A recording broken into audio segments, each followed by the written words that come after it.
Hey everybody, it's Tim with Broken Dice bringing you a solo wargaming project update.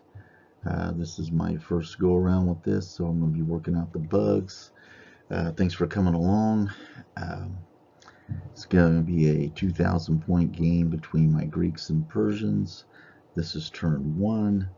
As you can see on the screen, there are some cards and some bottle caps and the books, and we'll talk about all that as the game progresses. I talked about a little bit before in a kind of an introductory idea video for this.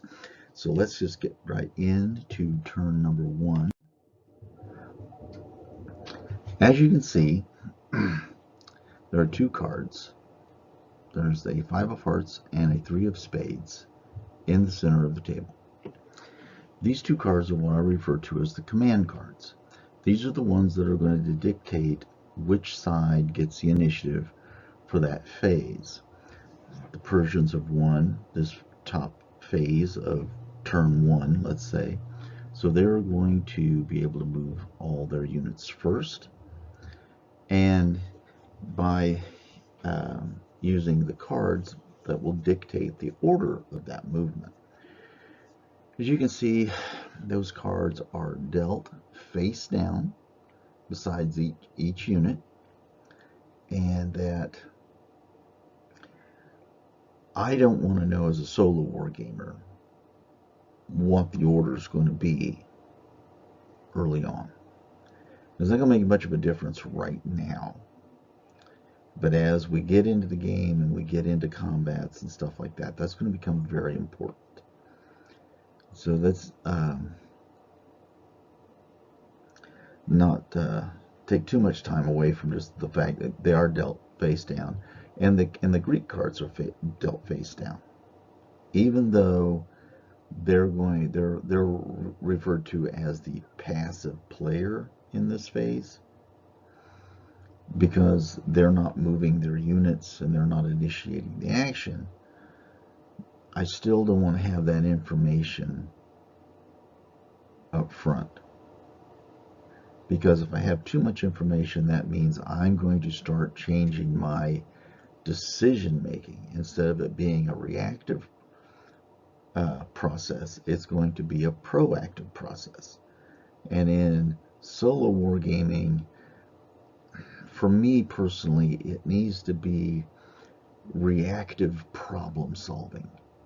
Because if I have all the information laid out in front of me, I have all the choices to make, I can do the math quickly and know where the mathematical odds are for me to win the game, or to have the side win that my bias particularly likes. My best painted army, I don't want it to lose to my worst painted army. Whatever it happens to be, whatever that sort of bias might be for each one of us. I don't want to have that. I want to take as much of that out as possible. So here we have a list of, on the left here, of what the units have as far as their initiative card. And we go from high to low, ace down to 2. And in this situation, the Persians have actually done really, really well with this. This to me is where it would be an anomaly for this to happen too many times, where your high cards are dealt to your frontline units and all of them move and open up for the back units, and everything works as if there were no cards there, because that's just the way it worked out. You have all the high cards in all the right places. Again, this is very fortuitous for the Persians on this first turn, but I don't think it's the way it's going to play out in the game, where one side's going to get everything that they want so early on. So when we actually see the movement, the light cavalry have moved out up their full move. The horse archers, they move out. The rest along the back line here have moved just forward, maintaining a battle line. And the Greek left, the Persian right, their medium cavalry with their army general, and the camel riders have moved out their full distance. The shooting phase was pretty eventful for the Persians. The slingers at long range, shooting at other slingers, they failed to do any wounds at all. But the skirmishing horse archers were able to produce 3 wounds on the javelin of the Greeks, which in gameplay requires a morale test. And in this morale test, you got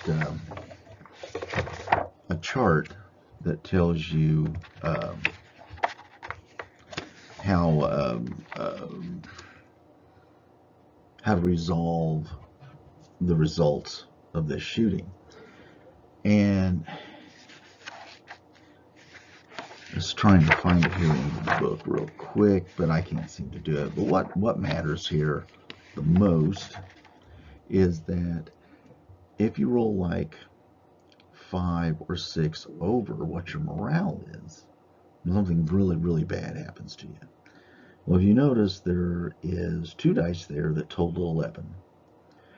Well, the morale for those javelin is 5, so the difference is 6. Worst possible scenario, they are broken and dispersed, which basically means they run right off the table. They're not even there anymore. So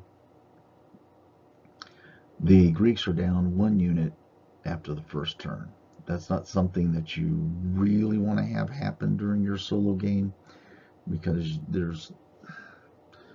it really puts 1 unit, 1 army on the back foot here right off the bat, and it's going to be a little bit of an uphill slug, I think,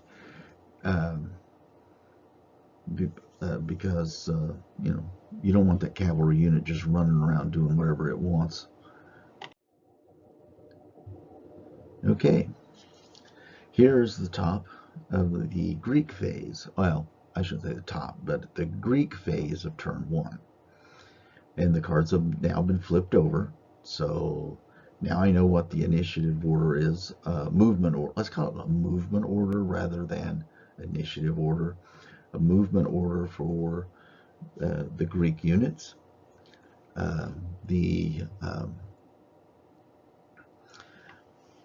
see. Oh yeah, these are levy hoplites. They got the ace. We got a jack, a 7, a 10, and a 4. So most everybody's going to move prior to your skirmishers.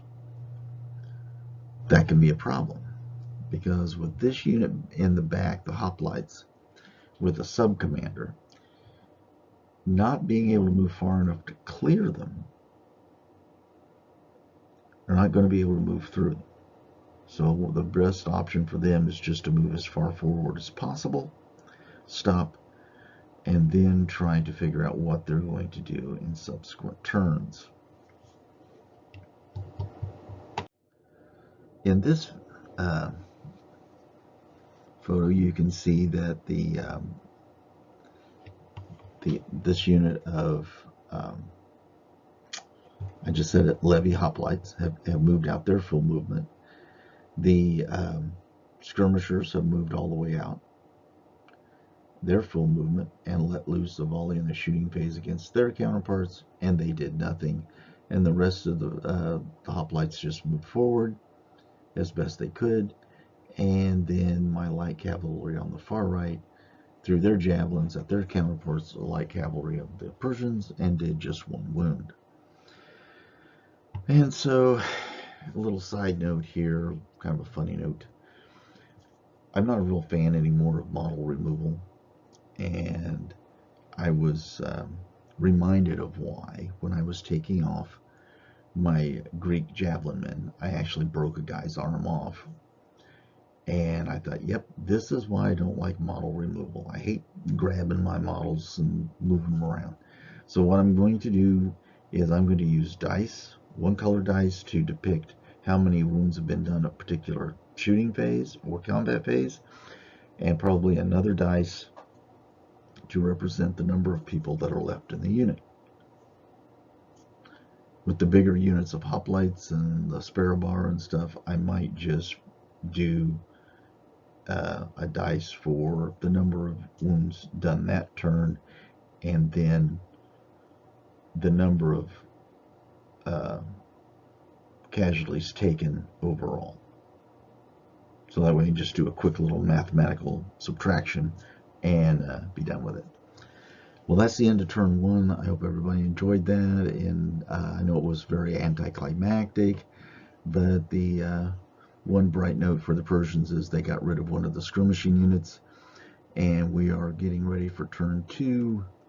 And as I've gone through this already, I have a tremendous number of ideas how to use these cards in different ways, and those will be talked about at the end of this game.